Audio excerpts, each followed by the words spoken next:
మా నాన్నగారు చెప్పిన ఆ మాట నన్ను జీవితంలో నిలబెట్టిందని. 2 సంఘటనలు చెప్పారు ఆవిడ. 2 అణాల నాణెం ఉండేదిట ఆ రోజుల్లో.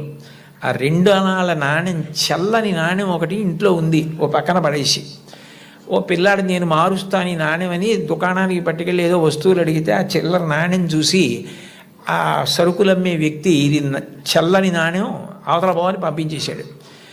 లతా మంగేష్కర్ చిన్నపిల్ల గౌన్లు వేసుకొని తిరుగుతున్న రోజులు, నేను చూడు వెళ్ళి విజయం సాధించి సరుకులు పట్టుకొస్తానని పరిగెత్తుకెళ్ళి గల్లా పెట్టెని ఉండేది, అది పెట్టె తెరవక్కర్లేదు, కన్న ఉండేది, అందులోంచి నాణ్యాలు పడేసేవారు పూర్వం.